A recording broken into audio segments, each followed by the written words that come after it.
Hola, soy Solaimsa y hoy vengo a hablaros de un personaje que no es muy conocido y sin embargo en su tiempo pues sí que fue muy famoso. Estoy hablando de Simón el Mago. Simón el Mago se consideró en su tiempo como un mesías.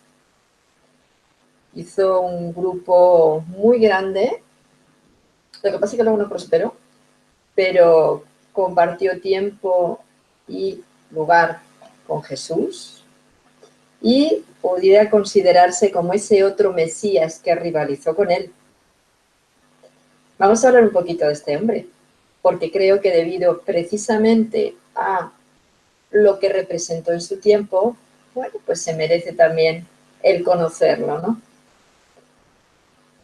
Él, no tanto él como su gente, realmente le proclamaron Mesías, y de hecho tuvo una vida muy paralela a la de Jesús, ¿no? A la de Jesús y María Magdalena, a los dos, ¿no?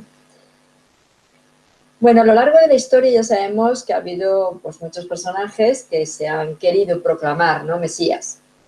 Y de hecho ahora, en este tiempo, pues como ya he dicho en otros vídeos, tenemos varias personas que se consideran que son la encarnación de Jesús o que son ese nuevo Mesías, ¿no? O sea, la segunda venida, como se dice, ¿no? Entonces están ahí. Y en este tiempo, pues, debido a que había una profecía también, ¿no? Es por lo que, bueno, pues no se tenía claro, aunque luego ya después, con el tiempo, pues ya se fue quedando como Jesús, como ese Mesías. Pero en principio las cosas estaban un poco más dudosas, ¿no? Y bueno, para los judíos no es Jesús el Mesías, pero eso ya es otra cuestión. Entonces, como digo, en este tiempo coetáneo con Jesús estaba un hombre que se llamaba Simón Magnus, que era conocido con el sobrenombre de Simón el Mago. Es uno de los casos más interesantes, pero menos conocidos, y que en la Biblia poquito hablan de él. En los apócrifos sí, pero en la Biblia podéis encontrarlo en Hechos 8, 9, 24, como ahora dentro de un poquito os voy a leer lo que sucedió, ¿no? En ese párrafo, lo que sucedió. Él fue, Simón el Mago fue un líder religioso, era samaritano, ¿vale? Y él tenía una línea de pensamiento muy gnóstica. Por eso, en algunos textos se le considera el padre de la gnosis, aunque en realidad no lo fuera, pero sí debido a que su línea, su filosofía, era muy en esa línea gnóstica, pues se le consideraba, ¿no?, como el padre de la gnosis. Él era judío, nacido en Gita, en Samaria, por eso se le considera samaritano, ¿no?, como todos los de la zona, y tuvo un gran prestigio entre los samaritanos. ¿Por qué? Porque era un hombre muy instruido. O sea, no se llamaba el mago porque hacía trucos de magia. Era un hombre muy instruido y, bueno, pues tenía muchos conocimientos de muchos temas, entre ellos de la magia. No de la magia del juegos de magia, sino de la magia del mago auténtico. Jesús, a fin de cuentas, también era un mago, porque lo que practicaba y esos milagros que se consideran en realidad no eran más que lo que aprendió en sus escuelas, las escuelas en Egipto y en otros lugares donde él fue a estudiar, ¿no? Entonces Simón también hacía, bueno, pues pequeños milagros, si queremos, dentro de lo que eran sus trucos de magia, que en realidad, como digo, no eran trucos, sino era realmente un mago verdadero, ¿no? Los romanos, en la época de Claudio César, pusieron una estatua, le hicieron una estatua a Simón. Y fijaros, le consideraban como un dios santo en la isla del Tíber. Y fue tenido por Dios en la ciudad de Roma. O sea que alguien que no ha llegado, que no se conoce prácticamente, en su tiempo tuvo mucha relevancia por lo que hizo, por lo que enseñó a la gente, pero claro, quizá no nació en un buen tiempo, porque rivalizar con Jesús no era el mejor momento, ¿no? Entonces quizá por eso pues se le ha apartado, ¿no? Pero ya digo, para Roma le hizo una estatua, le consideraban como un dios, ¿no? Y para los samaritanos era como su primer dios, prácticamente, o el elegido de Dios, ¿no? Él seguía un culto muy en la línea de Mitra, del zoroastrismo, que era el culto al fuego. Esto le hacía que, bueno, pues le consideraran también pagano, ya sabemos, ¿no? Decía también que estaba dentro del hombre debido a este fuego que estaba dentro del hombre, que nosotros lo teníamos dentro, debido, bueno, pues a la transmutación de la fuerza sexual. Él iba acompañado de una mujer, Helena, que al igual que Magdalena, ¿verdad?, se la decía que era prostituta. En realidad, Helena sí era una prostituta que, bueno, pues se enamoró de él y siguió el camino con él. Pero ya sabemos que a María Magdalena la consideraron igualmente prostituta. O sea que vamos viendo que hay un paralelismo importante, ¿no?, entre los dos. Entonces, como digo, él iba con Helena y lo consideraba como su Cristo femenino, o su parte femenina, y enseñaba que mediante, como digo, las fuerzas sexuales podíamos transmutar este fuego en nuestro interior, ¿no?, hacer una transmutación profunda. Por eso se le consideraba, como digo, que tenía que ver con la gnosis, por lo que era ese trabajo interno, ese saber manejar esa energía sexual, ese saber elevarla y transmutarla a otros niveles, ¿no?, y tener pues esa sexualidad sagrada, ¿vale? Que fijaros, para los judíos esto estaba fuera de su tiempo, este hombre, porque lo que él enseñaba es que era impensable en ese tiempo y en esta sociedad, ¿no? Entonces, bueno, pues ahí va él con su Helena, ¿no?, enseñando esto, ¿no? Él se declaraba o se consideraba un Cristo, porque Cristo no viene a raíz del Jesús. Cristo es un estado del alma, no es Jesús el Cristo. Igual que a Buda, era el Buda, porque Buda tampoco es una persona. Buda es un estado del alma, del ser, ¿vale? Entonces, bueno, pues Simón se consideraba también que estaba en ese estado, ¿no? Bueno.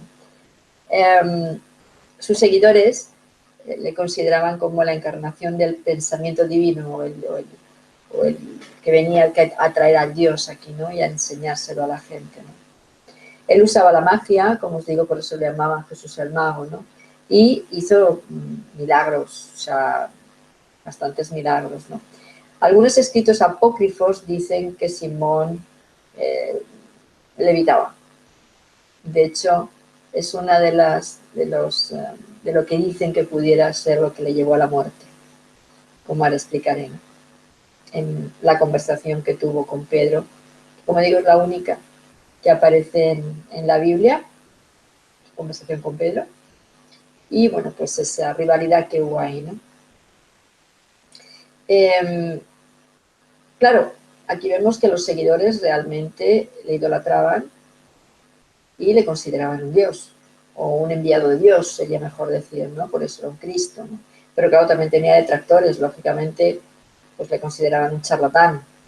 O sea, no podían equipararlo a Jesús, ¿no? Entonces aquí teníamos, pues por ejemplo, los seguidores, los discípulos de Jesús eran detractores de Simón el Mago, porque para ellos era que quería imitarle, que quería rivalizar con él, y entonces eso era imposible, ¿no? Porque para ellos, lógicamente, Jesús era el enviado de Dios. Entonces, bueno, dicen que se enfrentó, hay dos que están como más claros en los escritos, que era Aquila y Miceto, pero hombre, reconocían que era este hombre capaz de hacer milagros, como Jesús, ¿no? Pero decían que no era por su cualidad divina, como Jesús, sino porque eran trucos de magia. Entonces ahí, cuando le llamaban el mago, sus detractores, era en plan peyorativo, como en plan de juego, trampa. Pero los demás eran porque realmente le consideraban, como digo, ese Cristo, ¿no?, ese ser especial. Bueno, fijaros que en la Biblia está, ¿no?, Y curioso que ahora parece que está volviendo a coger fuerza. Cuando dicen que todos los que eran los magos, videntes, astrólogos, cartomantes, todo eso serán guiados por el lado oscuro, ¿no? Por el mal, eran los seguidores de Satanás. Y es muy curioso que esto ahora mismo lo estoy oyendo en grupos que se están formando ahora. Todo, parece que todo es cíclico, ¿no? No evolucionamos, siempre nos quedamos atascados en el mismo punto. Qué pena. Bueno, además de Aquila y Niceto, también hay otras referencias a este Simón el Mago, ¿no? Por ejemplo, en San Justino Mártir o en Ireneo, también hablan de Simón como era adorado.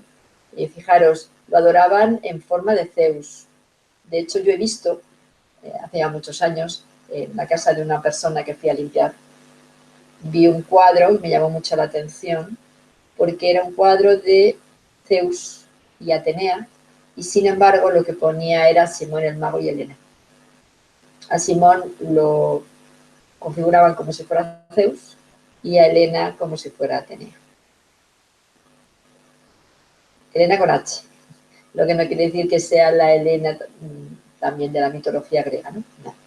Entonces, pero ya digo, todo esto es para que os deis cuenta de la importancia que en su tiempo tuvo este personaje, ¿no? Inclusive Hipólito hablaba de que su grupo era o su filosofía, mejor dicho, le llamaban el simonianismo, ¿no? Se llamaba así. Y bueno, pues ahí se explicaba un poco la línea filosófica de creencia religiosa, entre comillas, ¿no? Que este hombre pues enseñaba, ¿no? Sus seguidores se extendieron no solamente estaban en Samaria, también se extendieron por Fenicia. Y pues buena parte del siglo I fue fuerte este movimiento, como digo, ¿vale? Entonces, quizá a lo mejor por este motivo es por lo que pues no se le menciona mucho en el Nuevo Testamento. Podéis imaginar que Jesús no podía tener rivales, lógicamente, ¿no? El cristianismo fue cogiendo terreno, aunque había un cristianismo pre-Jesús, aunque se dice que no, que el cristianismo viene de Jesús, porque se considera que era el Cristo, y el cristianismo, como digo, viene de la palabra Cristo, sí, pero Cristo es un estado del ser. Y lo que es la tendencia del cristianismo, hay un cristianismo pre-Jesús, y luego está el post, pero hay un cristianismo pre-Jesús. Entonces, como digo, claro, fue cogiendo fuerza el cristianismo de Jesús, y entonces el simonianismo pues fue retirado, ¿no? Y en los textos bíblicos pues fue también retirado todas las reseñas que pudiera haber de los escritos de ese tiempo, ¿no? Los quitaron de los escritos que adoptaron en la Biblia, y en los apócrifos, como digo, sí podréis encontrar algo, pero poco. He copiado aquí unas palabras para que no se me fueran, unas palabras de Ireneo historiador, que afirma, filósofo, que decía que Simón afirmaba lo siguiente: ya que los ángeles gobernaban mal el mundo, ya que cada uno de ellos deseaba para sí el primer lugar, vino para enderezar este estado, o sea, Simón dice que vino para enderezar este estado de cosas, y descendió transmutado de aspecto como un hombre. Esto asemeja también a palabras de Jesús, ¿no? O que se la adjudican a Jesús. Nadie merece, decía también, nadie merece ser castigado por una mala acción, ya que el mal no existe por naturaleza, sino solo por convicción. Las leyes, decía Simón, han sido impuestas arbitrariamente por convicción, perdón, me sonaba raro la palabra que había dicho. Por convicción, o sea que el castigo realmente, o sea que el mal, perdón, no existe por naturaleza, sino por convicción.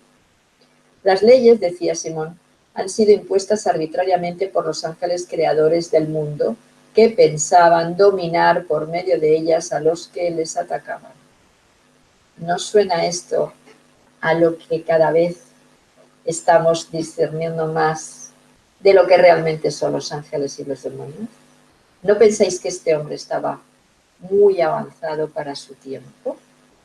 Yo no digo que fueron mesías, Y yo no estoy hablando de que fuera más ni menos que Jesús, no me entendáis mal, no hablo de eso. Hablo que con estas palabras que os he dicho, sobre todo las últimas, ¿vale? Nadie merece ser castigado por una mala acción, ya que el mal no existe por naturaleza, sino solo por convicción. Las leyes, decía Simón, han sido impuestas arbitrariamente por los ángeles creadores del mundo, que pensaban dominar por medio de ellas a los que les acataban. Esto lo escribió Ireneo, que eran palabras de Simón. Yo creo que ahora muchos estamos siguiendo esta línea, ¿no? Estas simonías. Los simonianos también dicen que el mundo sería destruido por la redención de los fieles de Simón. Entonces, ellos como que venía a salvar, ¿no? Gracias a Simón venía a salvar a estos seres, ¿no? Son las mismas palabras que luego que estamos leyendo en Jesús. Es que es muy curioso, es que es exactamente lo mismo. La historia se repite, es paralela. A ver, es paralela en vida, es paralela en descripción de actos. Estuvo en el mismo tiempo, tuvo un grupo de seguidores igual que Jesús. Fijaros que además uno de los acompañantes de Jesús, que es Felipe, estuvo con él. Lo que pasa es que al final renegó, pero estuvo también con Simón. Y claro, renegó ¿por qué? Porque aquí viene la famosa palabra de simonía. Porque Simón pretendió comprar los dones que tenían los apóstoles de transmitir el Espíritu Santo a los fieles. Claro, eso es algo que él, dentro de todo lo que él sabía, cayó en la trampa. Porque si sabía tanto, era de entender que eso es un don, que no se compra con dinero, ¿no? No sé si sería verdad o porque como le pusieron, ¿cómo decir? Querían quitarlo de en medio pues porque no podía rivalizarse con Jesús, lógicamente, pues explicaron esto como que era una realidad. Pero ahí está. Yo no sé, no estaba en ese momento y yo os lo cuento como se cuenta que pasó, ¿vale? Como siempre digo, ahí está. Entonces, como digo, bueno, pues ahí, al querer comprar a el don que tenían los apóstoles, ¿no? De dar el Espíritu Santo y de curación, pues algunos dejaron de seguirlo, ¿no? Entre ellos Felipe, y esto es lo que, como digo, lo que se llama una simonía, querer pagar por un don. Pero es muy curioso, porque en la iglesia esto se hace también. Es curioso. Yo no sé si sabéis que están los pecados capitales, ¿no? Bien.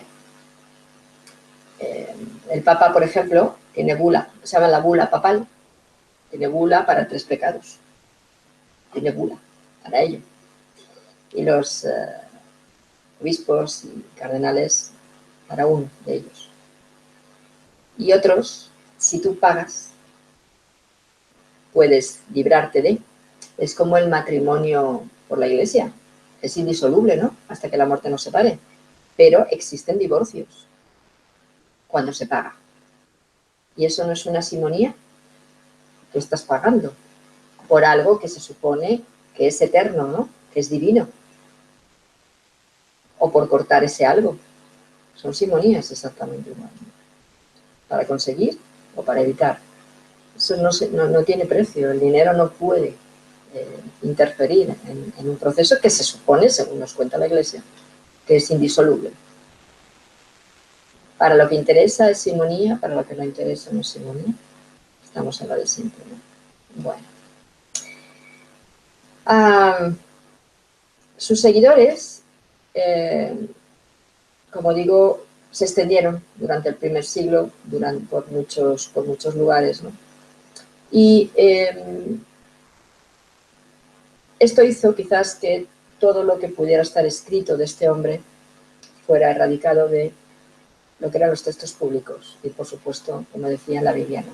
Pero sí tenemos aquí en el Nuevo Testamento, en Hechos 8, 9, 24, el enfrentamiento que tuvo con Pedro, ¿vale?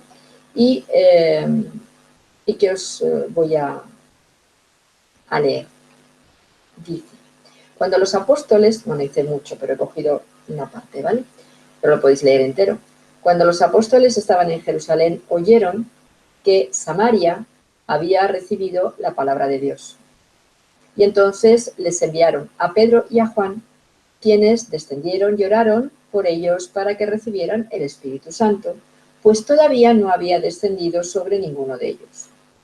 Solo habían sido bautizados en el nombre del Señor Jesús.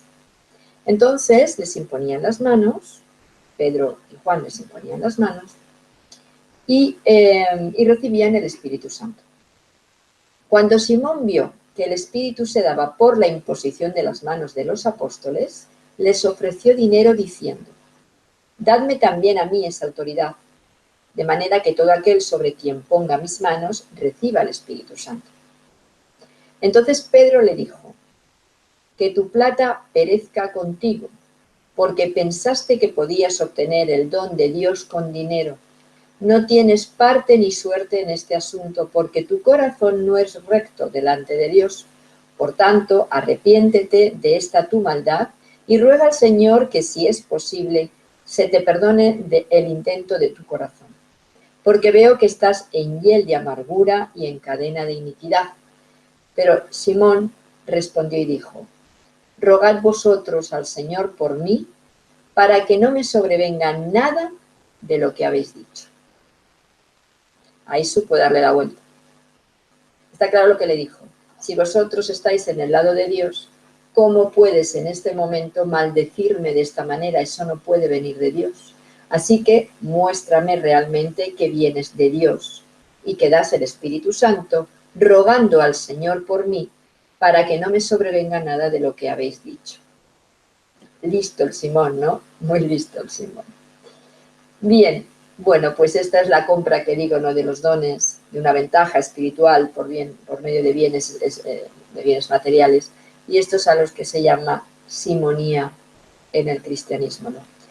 En esto, bueno, pues incluye cargos eclesiásticos, sacramentos, reliquias, promesas de oración, gracias, todo esto, ¿no? Cuando uno hace una simonía, pues te quitan los cargos, te dan la excomunión, pero es curioso que, como digo, en momentos puntuales las simonías no se consideren, ¿no? A conveniencia. Bueno, lo que sí que no se sabe es cómo murió este Simón. Hay dos referencias, pero que parecen muy poco reales, ¿no?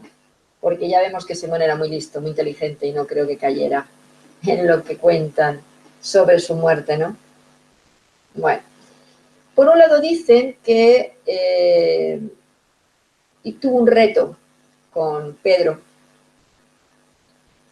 Como decían que él levitaba, ¿no? Que podía volar, ¿no? Bueno, pues en uno de los apócrifos de Hechos de Pedro se dice que mientras Simón mostraba a Pedro que podía volar, sufrió una caída y murió. Claro, esto está en uno de los apócrifos, en Hechos de Pedro. Y ya sabemos, por muchas otras cuestiones, que Pedro era poco de fiar. Por lo menos desde mi punto de vista. A Magdalena la traía frita porque le tenía muchísimos celos. Y otros apóstoles tuvieron enfrentamientos con él también. Bueno, era un genio muy fuerte y era muy dictador, ¿vale? Entonces, bueno, pues, como digo, no me creo que alguien tan inteligente se pusiera a volar, cayera y se matara. La otra teoría proviene también de un escrito apócrifo, ¿vale? Todo, porque eso digo que todo está en los apócrifos, quitando ese pequeñito párrafo de Hechos, de los apóstoles. En otro escrito apócrifo donde dice que Simón discutía con los discípulos. Pedro le pidió, fijaros, siempre Pedro le pidió que fuera enterrado para que resucitara el tercer día. Y Simón es enterrado, pero claro, no resucitó. Que tampoco tiene sentido, porque lo de resucitar al tercer día no era un acto físico, era un acto iniciático y viene de la línea esenia. Por eso Lázaro resucitó al tercer día. Vino Jesús a sacarlo de la tumba, pero en realidad no estaba muerto, físicamente muerto. El ritual es un ritual del final de una iniciación, ¿no? Entonces, el iniciado, para la última prueba por la que tenía que pasar, era estar 3 días en una tumba o en un nicho o en algún lugar que estuviera aislado del mundo y ni comía, ni bebía, ni salía a nada, ni pipí, ni nada. Quiero decir, estaba 3 días como si estuviera muerto, como le pasó a Jesús cuando lo bajaron de la cruz, para que muriera al plano material y pudiera renacer al plano espiritual. Esto era un ritual también que lo siguieron los templarios. Los templarios, en las iglesias templarias, podéis ver perfectamente los 3 niveles, que eran los tres ¿cómo es decir? Como si fueran 3 pisos, ¿vale? Pero eran 3 niveles dentro de la iglesia, en el que están los 3 grados de iniciación. Entonces, en el segundo piso se ve arriba como una especie de portezuela. Esto se ve, por ejemplo, en la iglesia de la Veracruz, que está en Segovia, aquí en España. Se ve en el segundo piso como una especie de portezuelas de madera pequeñitas, que es como un nicho. Ahí era donde se metía el iniciado, lo cerraban, lo dejaban aislado, y además está a una altura que no te puedes bajar a no ser con una cuerda o una escalera, si no te matas directamente porque está muy alto, está en el techo. Entonces, como un sobretecho. Entonces, estaban 3 días ahí, a esa muerte metafórica, para poder renacer a la vida espiritual. Esto luego se llevó también a los 3 días del difunto. Cuando una persona moría, lo velaban 3 días para que el alma pudiera renacer, es decir, pasar al otro lado y renacer a su parte espiritual. Todo viene de la misma creencia. De manera que es muy difícil que Simón, que sabía de estos rituales, se dejara enterrar por Pedro, porque lógicamente sabía que como le enterraran realmente vivo se moría, o sea, él no podía salir de la tumba porque estaba enterrado. No es lo mismo que estar metido en un nicho o estar metido en una... Las tumbas realmente no eran enterrado. Estaban tapadas con unas puertas, ¿no? Ya sabemos cómo son. Y entonces la persona era como una habitación. Y entonces luego, pues cuando pasaban los 3 días, se corría la puerta y salía. No es lo mismo que te echen tierra encima. Ahí te ahogas, literalmente. Entonces, claro, por eso digo que estas 2 descripciones de cómo pudo haber muerto Simón tiene más que ver con la sorna y el escarnio contra este personaje, ¿no? Es decir, sea Pedro, fueran los seguidores de los apóstoles, era para una manera de pues, ridiculizar a este Simón el mago y dejarle como un mago de juego y no como lo que fue, que realmente fue un iniciado. Yo no lo comparo con Jesús, simplemente fue un iniciado de la época, que tuvo muchos seguidores, que realmente él tuvo una conexión importante, que podía hacer milagros porque sabía alta magia, pero como Jesús.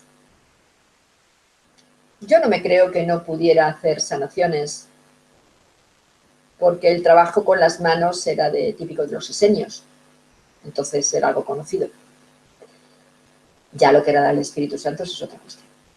Entonces, bueno, pues aquí tenemos a este personaje, Simón el Mago, que pues como todas las curiosidades que os traigo, pues podéis indagar, investigar, sean libros apócrifos, sea en la Biblia, lo poquito que hay en Hechos de los apóstoles, y sea en internet, pero cuidado con internet porque ya sabemos que hay mucho que no es real. Está ahí metido, pero entrevetado, ¿no?